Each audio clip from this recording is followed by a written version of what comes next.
genios e inventos de la humanidad. Hermann Oberth, Wernher von Braun y el cohete.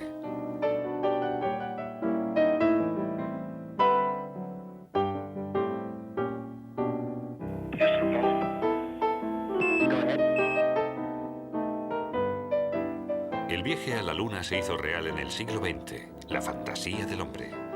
Con la misión del Apolo 11 se cumplió el antiguo sueño de la humanidad. Una persona salía por primera vez de la Tierra y pisaba un astro lejano. Pero sin los conocimientos de la ciencia moderna, el acontecimiento del siglo no habría sido posible. En el siglo XVII, el físico y matemático Isaac Newton describió sus leyes de mecánica celeste. Todo cuerpo se ve sometido a una fuerza determinada, la fuerza de gravedad. ¿Cómo puede conseguirse un objeto volante que venza la fuerza de gravedad terrestre? Newton afirmó: cuando un cuerpo ejerce una fuerza sobre otro, éste ejerce una fuerza igual y de sentido opuesto. El aire del interior de un globo ejerce una presión constante contra la pared. Cuando se abre el globo, el aire que sale ejerce una fuerza en sentido opuesto a él. Esta fuerza lo pone en movimiento. Por este mismo principio funciona un cohete. Los gases expulsados por la cámara de combustión lo elevan. Los primeros cohetes se construyeron en China en el siglo XI. La técnica se transmitió a Europa por vía marítima. El primer uso importante que se dio a los cohetes fue militar. En 1807, el general inglés William Congreve atacó Copenhague con 30.000 cohetes. La ciudad quedó totalmente destruida. A finales del siglo XIX, los científicos vieron en el cohete un cuerpo volante ideal para salir de la Tierra. ¿Pero a qué velocidad debía volar un cohete? El escritor francés Julio Verne tenía la respuesta. En su novela fantástica De la Tierra a la Luna, calculó matemáticamente la velocidad necesaria. El cohete debía lanzarse a 40.000 kilómetros por hora. Su historia de aventura sobre un viaje a la Luna fascinó a Oberth, que entonces tenía 12 años. 20 años después, en sus investigaciones, sentó las bases para la conquista del espacio. Oberth nació en Hermannstadt, Siebenbürgen, en 1894. En 1913 comenzó sus estudios de medicina en Múnich por deseo de su padre. Después de la Primera Guerra Mundial, cambió su especialidad por la física. Diseñó su primer cohete en la Universidad de Göttingen. En 1923 publicó su primer libro, Los cohetes hacia el espacio interplanetario. Su publicación desencadenó un debate científico sobre la posibilidad de volar al espacio. Oberth se hizo famoso de repente.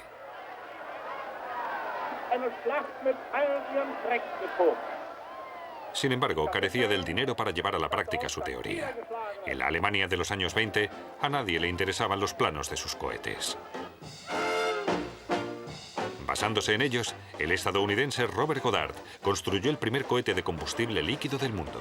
Su lanzamiento en 1926 inició la era de los cohetes. A finales de los años 20, Adam Opel se atrevió a probar en Berlín los propulsores creados por Goddard y Oberth.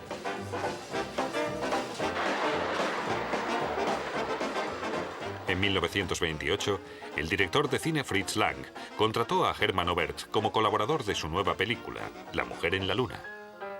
Como atracción, se lanzaría un cohete el día del estreno. En las pruebas de ignición del motor, Oberth hizo un descubrimiento: la autodestrucción de las partículas líquidas. El combustible prende en forma de explosión en la cámara del motor del cohete. En el momento de la ignición, las partículas de oxígeno líquido penetran en el combustible y se desintegran en pequeñas gotas.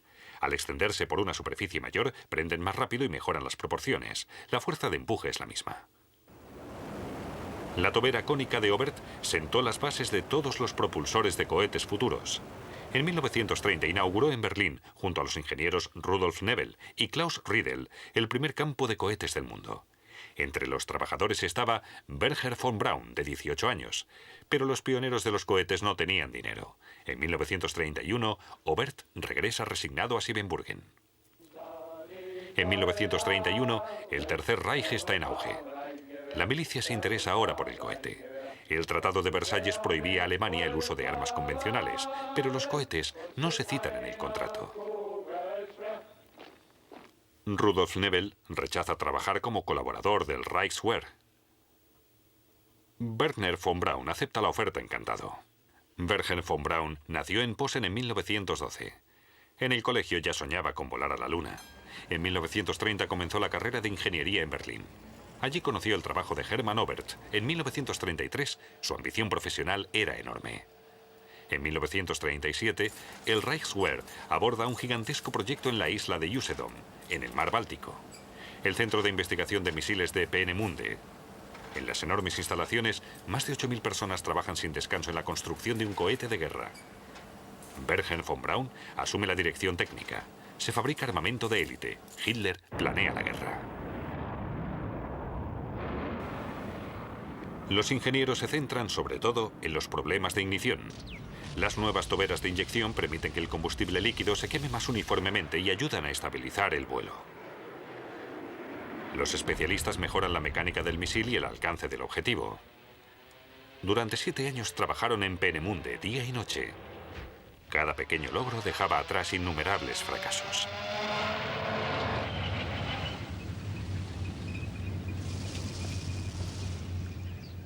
Y finalmente se consiguió. Wernher von Braun y sus hombres presentaron su primer éxito. El 3 de octubre de 1942, poco después de las 3 del mediodía, se lanzó el primer gran misil del mundo, el Aggregat 4. El misil, de varias toneladas, alcanzaba 5 veces la velocidad del sonido y alcanzaba una altura de más de 90 kilómetros. En 1942, Alemania se encuentra en el tercer año de guerra. La situación ha dado un giro. Comienza su retirada. La población civil sufre los ataques aéreos masivos de los aliados. Muchos creen que solo un milagro puede ayudarles. Joseph Goebbels prepara entonces la superarma, diseñada para darles la victoria de la guerra con rapidez. Von Braun da a Goebbels la maravilla llamada V2 y al pueblo alemán la ilusión de la victoria.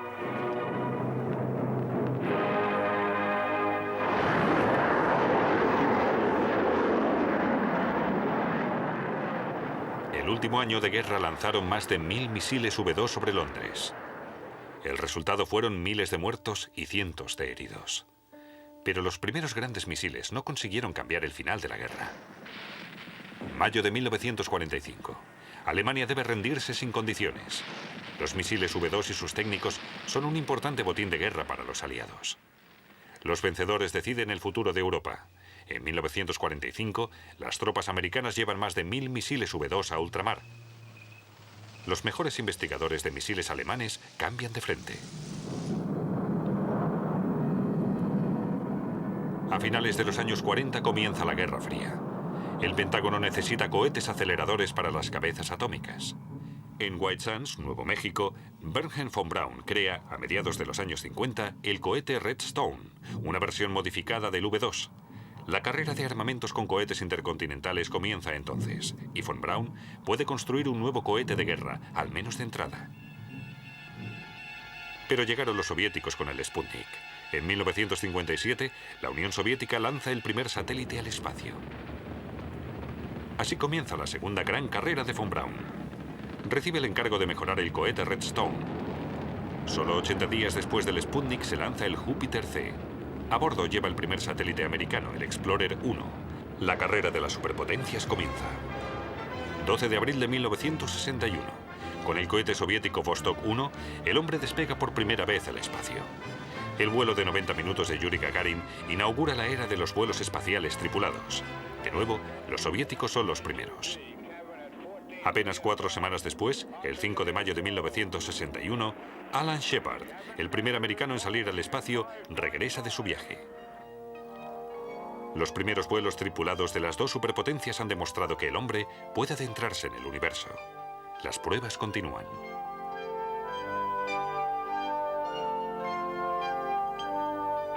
We choose to go to the moon in this decade and do the other things. Not because they are easy, but because they are hard. Because that goal. En 1961, el presidente de Estados Unidos, John F. Kennedy, anuncia que Estados Unidos enviará un hombre a la Luna antes del final de la década. Nacía el programa Apolo.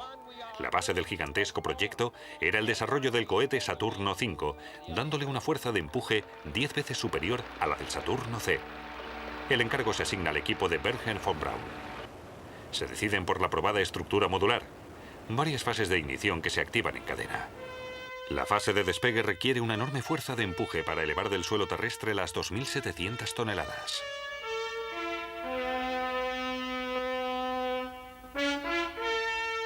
El 16 de julio de 1969 se consigue. El Saturno V, de 115 metros de altura, está listo para el lanzamiento. Los 3 astronautas suben a la cápsula.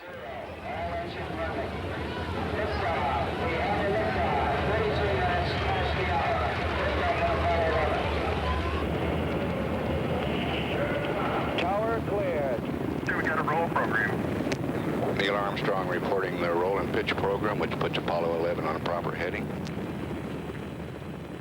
A 44 kilómetros de altura, el motor principal desprende la primera fase, que se quema. La segunda fase recibe la aceleración y se desprende del cohete 7 minutos después. La tercera fase lanza la nave a la órbita terrestre a 28.000 kilómetros por hora.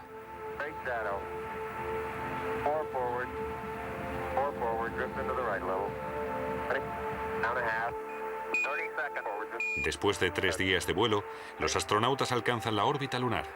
El vehículo de desembarque se desprende de la nave y comienza su descenso a la superficie lunar.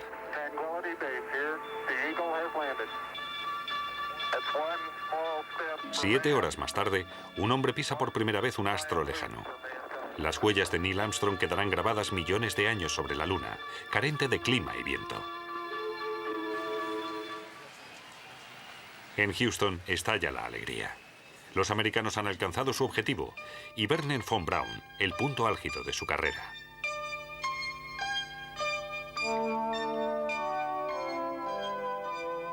Después de 2 horas y media, concluye la estancia en la Luna de Armstrong y Aldrin. Comienza el viaje de vuelta. La expedición lunar regresa a la nave.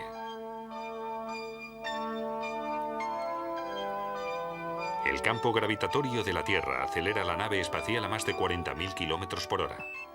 La fase crítica. El Apolo 11 entra en la atmósfera terrestre. La cápsula y sus tripulantes llegan a salvo a la Tierra.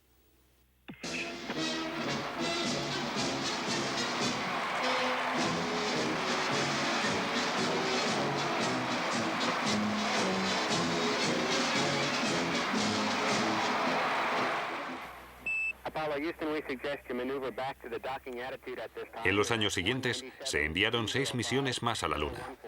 Pero a pesar de los elevados costes y del enorme interés de la opinión pública, la NASA no volvió a lograr sus ambiciosos objetivos. En 1972, los americanos se despidieron de la Luna. El programa Apolo quedó clausurado.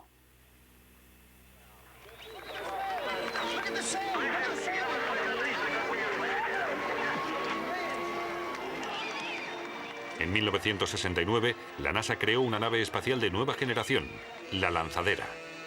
Este transporte espacial reutilizable y por tanto económico se lanza al espacio y regresa a la Tierra al igual que un avión.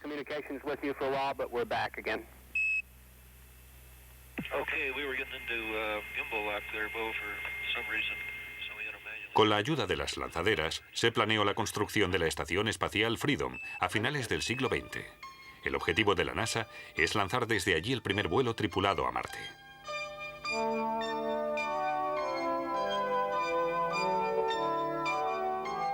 Un proyecto controvertido a nivel político y económico. Los astronautas estarán 3 años de viaje para intentar averiguar si existe vida allí. Aún no se ha decidido cuál será el combustible de la nave. Los sistemas de propulsión serán los habituales. Solo el principio de Newton permite avanzar en el vacío del espacio. Sigue sin haber alternativa a uno de los descubrimientos técnicos más antiguos: el cohete.